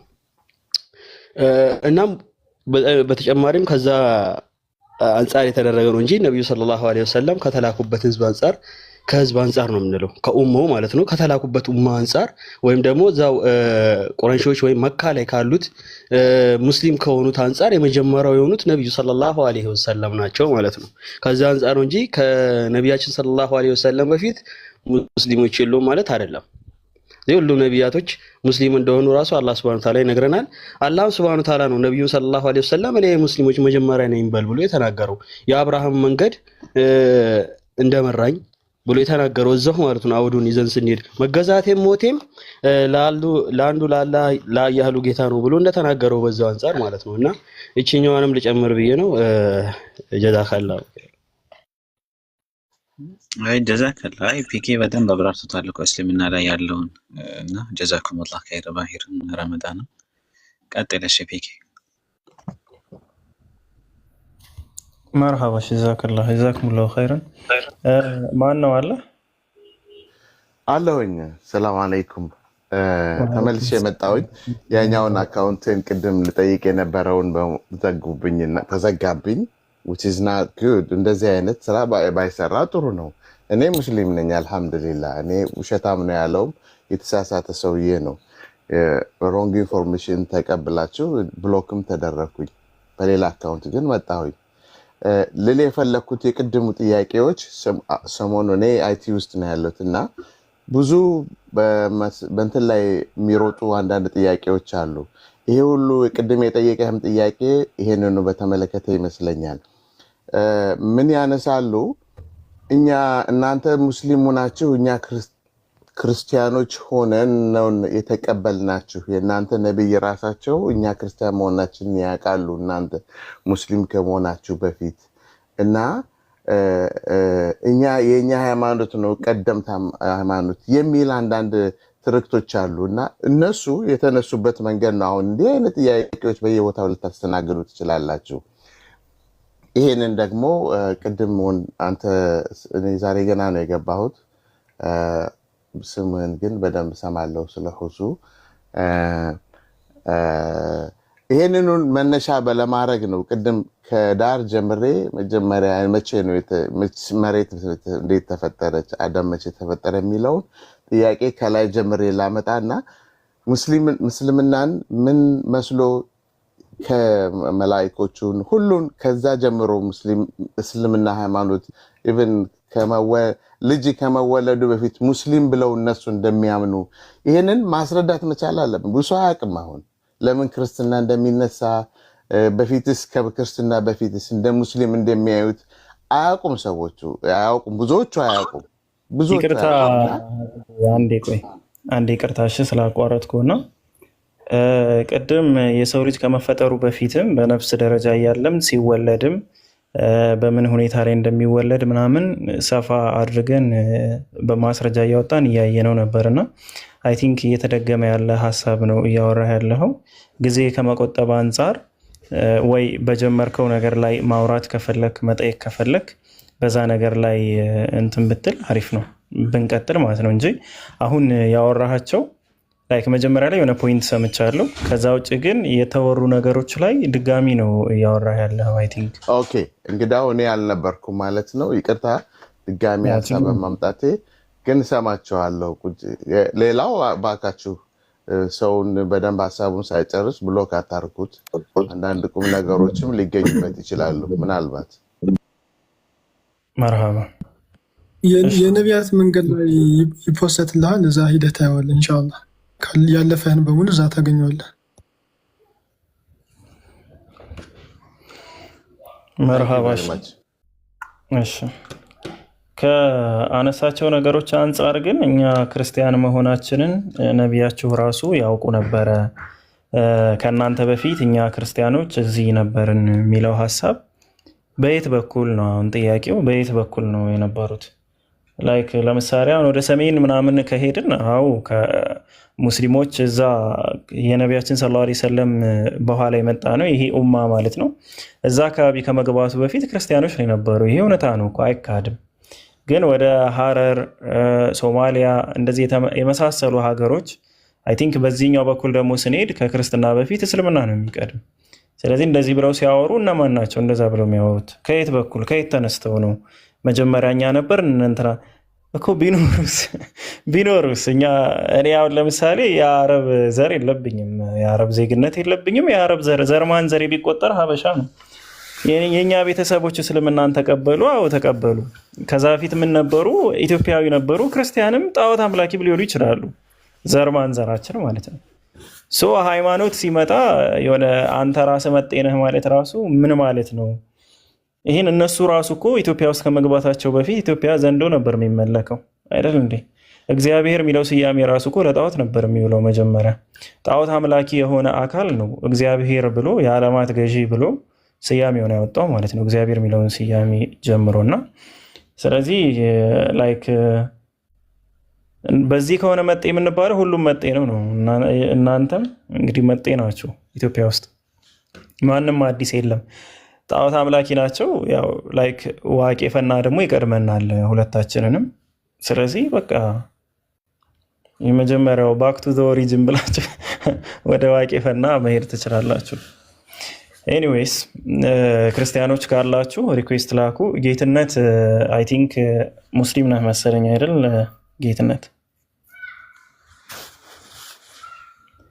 ጌትነት አለ። ሰላም አለይኩም። ወአለይኩም ሰላም ወረሕመቱላሂ ወበረካቱ። ሰላም ነው? አልሐምዱሊላህ ሰላም ነው። አልሐምዱሊላህ። ጥያቄ ለመጠየቅ ነበር የመጣሁት። ባለፈው እሱን የሆነ ጥያቄ ጠይቀው። እሺ ቆይ አንዴ። እሺ ማን ነው ጥያቄ ያለህ? ማን ነው? አይ ሁሱን ላይ የሆነ ጥያቄ አንስቶ ቆይ ኧረ ጌት ቆይ አንተ ጋር አይደለም። እሺ ያው ሰው መግባት ስላለበት ያው ያለ ፈቃድ እንዳላስወረድህ ብዬ ነው። ማን ነው? ሉረድ። እሺ ታንክ ዩ መርሃባ። እሺ ሀይቢ አብሽር። እሺ ጌት ከፈትዋ ውጭ ከሆነ ጥያቄ ማቅረብ ትችላለህ። ባለፈው የሆነ ጥያቄ ጠይቀው ሁሱን እና እሱ ላይ የሆነ ግልጽ አልሆነልኝም እና ስለሱ ለመጠየቅ ነበር የመጣሁት። ምን አይነት ጥያቄ ነው? አንተን የክርስቲያን ስጋ መብላት አይፈቀድም የሚል አንስቶ ነበር ባለፈ። እሱ አሁን እኛ እዚህ ያለነው አጠቃላይ ማለት ነው ከሁሱ ውጭ በዚህ ጥያቄ ላይ አይ ቲንክ ምላሽ መስጠት የምንችል አይነት ሰዎች አይደለንም። ስለዚህ በኋላ ሁሱ ሲመለስ ሁሱን ጠይቁ። እሺ ሀይቢ ሁሱ የለም አሁን።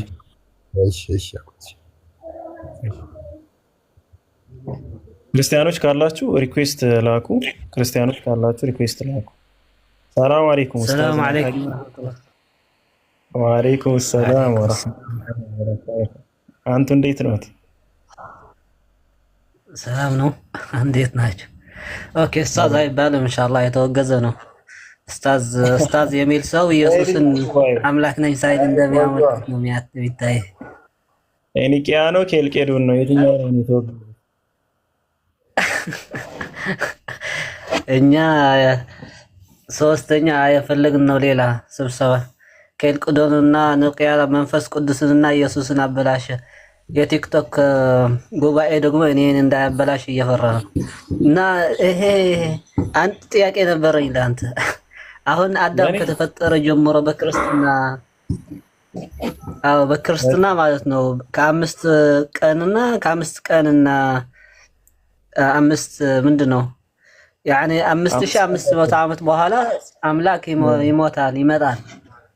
አሁን ደግሞ 2018 5718 ዓመት ነው ያለው ነው ፍጥረታትን ከተፈጠሩ ጀምሮ በክርስትና 7000 ነው እንጂ 7000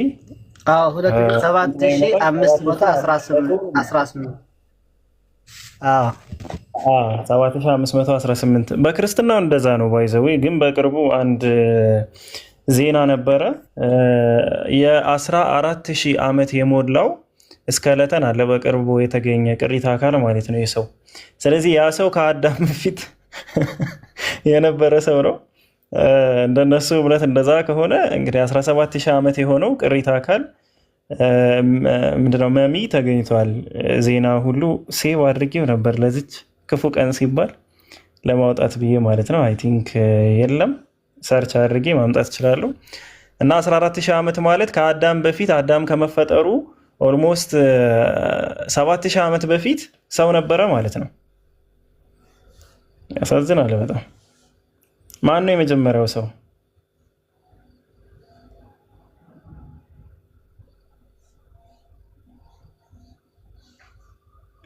እሺ ክርስቲያን ችግር ውስጥ እንደገቡ والله ችግር እንዳለው ትንቢቱ ስህተት እንደሆነ ያሳያል።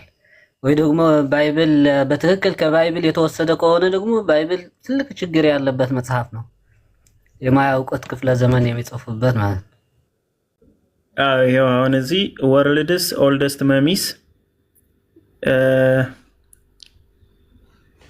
በኤዥያ በኩል የተገኘ ማለት ነው 14000 ዓመት በፊት ነው ይህ መሚ ወይም ይህ ቅሪተ አካል የተገኘው እና የዓለማችን እስካሁን ከተገኙት ሙሉ መሚ ከሚባል ላይ የተወሰነ ቆዳ ካለው ሙሉ አጽም ውስጥ ማለት ነው በጣም ቀደምቱ የሚባለው ይሄ ነው። በቅርቡ ነው፣ በዚህ 2 ወር ውስጥ ነው የተገኘው። እንደምታዩት እንግዲህ ይሄን ይመስላል። ይሄ ሰውዬ ነው ከ14000 ዓመት በፊት የነበረ ማለት ነው። እንግዲህ ስናይ ያው አዳም ከዚህ በኋላ የዚህ ዘር ነው አዳም which one is አዳም? ይሄ ራሱ እኮ የሆነ መሚ ነው እንጂ ከዚህ በፊት ይኖራል አዳም እና የትኛው ነው አዳም? ኡስታዝ ማለቴ ናይ ሐቂ ይቀጥሉ።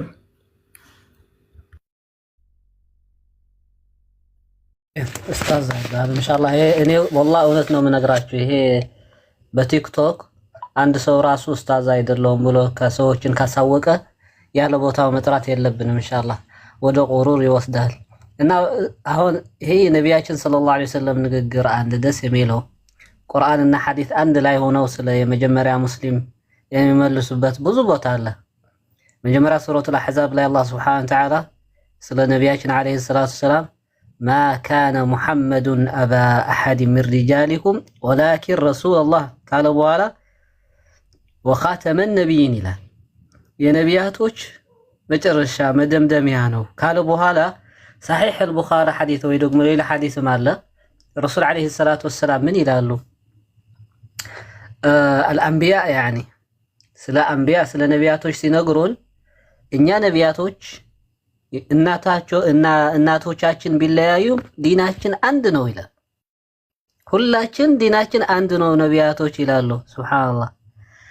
ወነቢይ መሐመድ ዐለይሂ ሰላቱ ወሰላም ምንድናቸው? ኻተመን ነቢይን የመጨረሻ ነቢይ ናቸው። ስለ ሃይማኖት ሲናገሩስ እኛ ነቢያቶች አንድ ነው ሃይማኖታችን ይላሉ። ወልቁርአን አላህ ስብሓነሁ ወተዓላ ሸረዐ ለኩም ሚነ ዲኒ ማ ወሳ ቢሂ ኑሐን እናንተ የተደነገገላችሁ ሃይማኖት ከእናንተ በፊት አደራ ያልኩነ ኑሕ ወለዚ አውሐይና ኢለይከ ወማ ወሰይና ቢሂ ኢብራሂም ወሙሳ ወዒሳ ሁሉም ነቢያቶች አደራ ያላቸውን ዲን የና አብርሃም ዲን ሰጣቸው። ኻተበን ነቢይን አደረጋቸው። ኡማ ግን አላቸው ሁሉም ነቢዮች የራሳቸው። ስለዚህ በጣም በግልጽ ተመልሶ እያለ ዝም ብለው ይከራከራሉ የክርስቲያኖች ነገር እና ገብተው ይጠይቁ። ጀዛኩሙላሁ ኸይር። ቀጥሉ ኢንሻአላህ።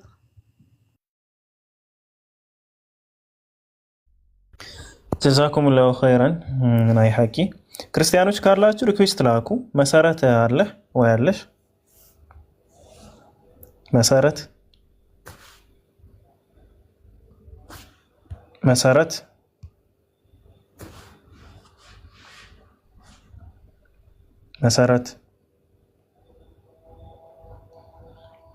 እሺ ክርስቲያኖች ካላችሁ ሪኩዌስት ላኩ ወይም አንድ ቁጥር ጻፉ።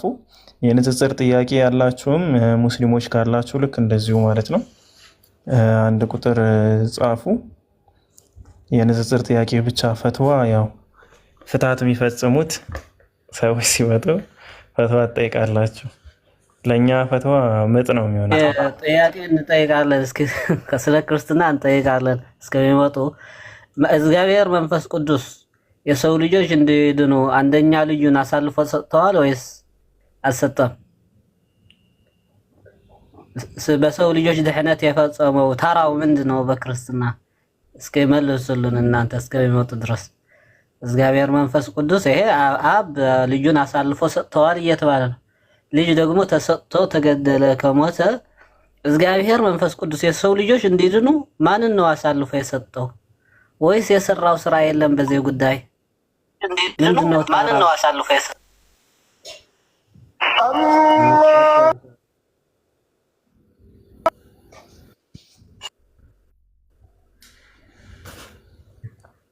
በዚህ መጣቆ ካላችሁ ኢንሻአላህ ታስረዱን። ክርስቲያኖች ከገቡ ጥሩ ነው። ሙስሊሞችም ከዚህ በፊት የተመለሰ ነገር ካለ ንገሩን ኢንሻአላህ። የሰው ልጆች እንዲድኑ በስቅለት ጉዳይ ምን አደረገ መንፈስ ቅዱስ? አባት ነው? ልጅ ነው? አጎት ነው? ወንድም ነው? ከወልድ ጋር ነበር ወይስ ከአብ ጋር? ኦኬ ቀጥል ኢንሻአላህ። የገባ ሰው አለ? ቀጥል ታላቁ። አይ ቲንክ ክርስቲያን የገባ አይመስለኝም። መስፍን አለ? መስፍን አለ?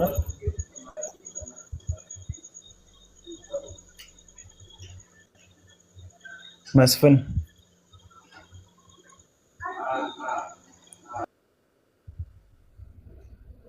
እሺ፣ ማታወሩ ሰዎች ወይ አስገቡን አትበሉ፣ ወይም ደግሞ ላይክ ገባ አውሩ። ወአለይኩም ሰላም ወራህመቱላሂ ወበረካቱ። ፈትዋ ጥያቄ ነበረኝ። ያ ፍትሃት አንፈጽምም። ኢንሻአላህ ኡስታዝ ሁሱ ሲመጣ ፈትዋ ጥያቄ ትጠይቃላችሁ። አስወርዳችኋት አይደለም? እሺ ያው ቢያንስ በሰላም እንዲወርዱ ጊዜ ፈቃድ እንስጣቸው። እሺ ላስወርዳችሁ ነው እያን በተለይ ሙስሊሞችን ብናስወርድ ጥሩ ነው። እሺ ክርስቲያኖች ካላችሁ ሪኩዌስት ላኩ። ክርስቲያኖች ካላችሁ ሪኩዌስት ላኩ።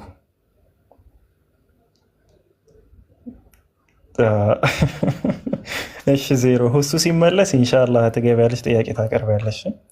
ክርስቲያኖች ካላችሁ ሪኩዌስት ላኩ። ናይ ሐቂ የጠየቀውን ጥያቄ ሰምታችኋል ሁላችሁም ማለት ነው። ምንድን ነው የጠየቀው? መንፈስ ቅዱስ ለወልድ ምኑ ነው ነው። አብ እሺ አባቱ ነው ተባለ ለወልድ፣ ወልድ ደግሞ ለአብ ልጁ ነው።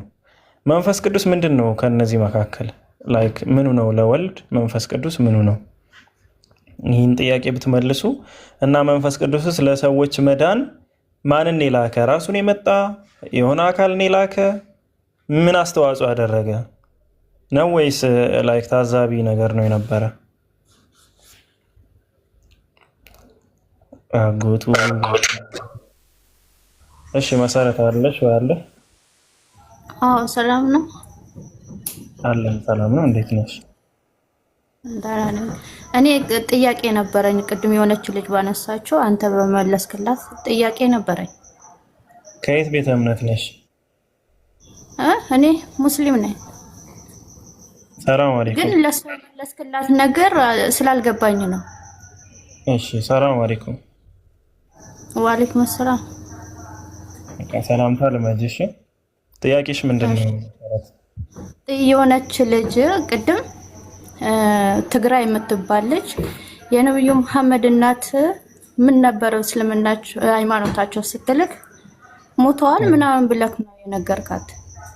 ስለመሞታቸው እናንተ ያብራራህላት እና እሷ የጠየቀችው እምነታቸውን ነው። ያኔ ሰፋ አድርገህ ስለ እምነታቸው ብታወራላት ወይ እቺ ልጅ ለመስለም ይሆን ይችላል ሊመጣቸው እና ምንድነው ሃይማኖታቸው? አንተ ዝም ብለህ አለባብሰክ ነው ያሳለፍከው ማለት ነው። እሺ ይቅርታ አለባብሼ ስላሳለፍኩት ሰለምቴ ነኝ። እሺ ብዙም ስለማላቅ ነው። እሺ ችግር የለም። እኔ በበኩሌ የነቢያችን ሰለላሁ ዐለይሂ ወሰለም ቤተሰቦች ሃይማኖታቸው እንዲህ ነበር የሚል ያነበብኩት ነገር የለም። ለእሷ አለባብሼ ሳይሆን ያሳለፍኩላት በግልጽ ነው የነገርኳት። ሙስሊሞች ናቸውም አይደለምም ለማለት ምንም የተቀመጠ ነገር እኔ የማውቀው የለም። ካለ ጥሩ ነው፣ ካልሆነ ግን ከነቢያት አንተ አታውቅም ማለት ነው እምነታቸውን። ኧረ መሰረት እያዳመጥ እሺ። ከነቢያት መምጣት በፊት ወይም መልእክተኛ ከመድረስ በፊት የነበሩ ህዝቦች አህለል ፈትራ ይባላል።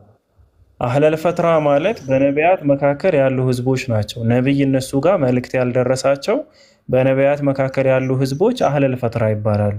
እነዚህ ህዝቦች ደግሞ መልእክት ስላልደረሳቸው እንደዚህ ናቸው የዚህ ናቸው ተብለው የሚወሩ አይደሉም። የጀሃነም ናቸው የጀነት ናቸው የሚባሉ አይደሉም። ሃይማኖታቸው እንደዚህ ነው ለማለትም ግልጽ ያለ ማስረጃ ያስፈልጋል። ለምሳሌ የኢብራሂም አለይሂ ሰላምን ወላጆች በተመለከተ ቁርአን ላይ ተቀምጧል። ጣዖት አምላኪ እንደነበረ አባትየው ኢብራሂምም ይመክረው እንደነበረ ተቀምጧል። ስለ ነቢያችን ሰለላሁ ዐለይሂ ወሰለም እናትና አባት ግን ጣዖት አምላኪም ቢሆኑ ምንም ቢሆኑ ከነብይ መምጣት በፊት የነበሩ ህዝቦች ስለሆኑ አህለል ፈትራ በሚለው ይካተታሉ ነው። አህለል ፈትራ ማለት ደግሞ ምንድነው አልኩሽ? አሁን መሰረት ምን ማለት ነው አልኩሽ? አህለል ፈትራ ማለት መልእክተኛ ሳይደርስ በፊት የነበሩ ሰዎች ወይም እስልምና ከነሱ ጋር መጡ ከመሰበካቸው በፊት የነበሩ ሰዎች። እሺ እነዛ ሰዎች ምን ይባላሉ? ላይክ ማስረጃ ያልደረሳቸው ሰዎች አህለል ፈትራ ተብለው ይጠራሉ።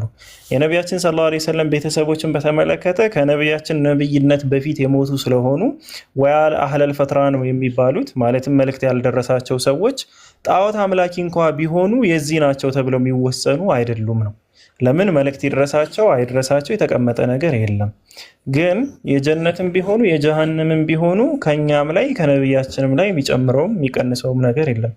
እንደ አብዛኞቹም ነቢያት ቤተሰቦች እነሱም ክደዋል ማለት ነው፣ ከካዱና የጀሃነም ከሆኑ። ካልሆነ ግን አህለል ፈትራ የሚባሉ አካላቶች በትንሣኤ ቀን ላይ ራሱን የቻለ ፈተና የሚሰጡ ናቸው። ለዚህ ደግሞ ቅድም በሰፊው አብራርቻለሁ አቤል ለሚባለው ወገናችን ማለት ነው። እዚህ ገስት ላይ ለነበረው በማስረጃው ላይ አሳይቼዋለሁ።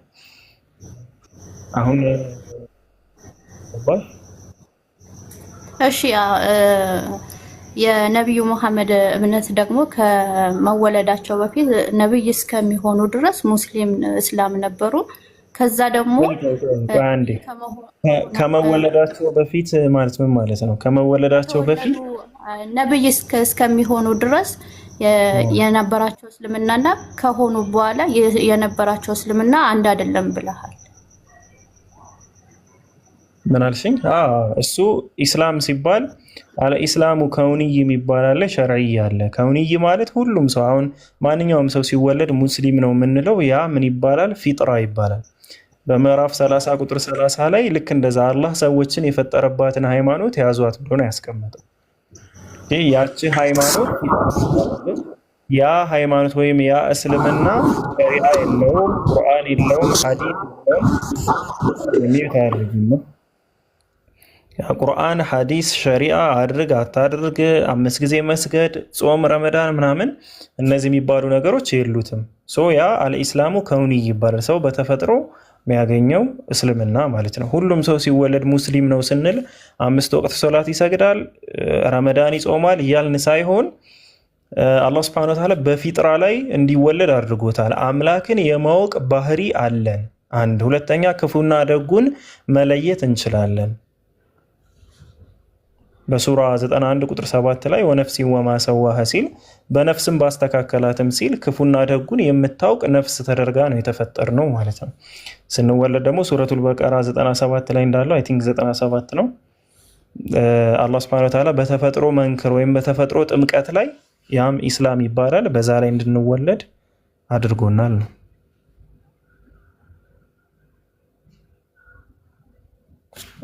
መሰረት ሚውቴሽን አንሺ ያወራሽ ከሆነ እና ሐሳብሽን ማስቀመጥ ትችያለሽ። መሰረት ሰምተሽኛል? አሁን ይሰማል? ምን አለ?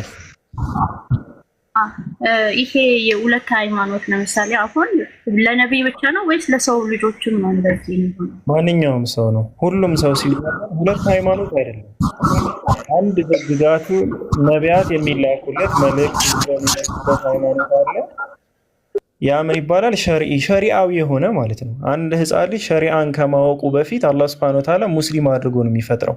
ያ ሙስሊም ተደርጎ የተፈጠረበት መንገድ ሸሪዓ የሌለው መንገድ ነው ማለት ነው። በአጭሩ ስነግርሽ ነቢያቶችን አያውቅም፣ የአላህን ስምም ላያውቅ ይችላል፣ ሸሪዓ ምናምን ህግጋትም የለበትም። ግን ሲወለድ ግን ሙስሊም አድርጎ ነው የፈጠረው አላህ እንጂ ሁለት እስልምና እያልኩሽ አይደለም።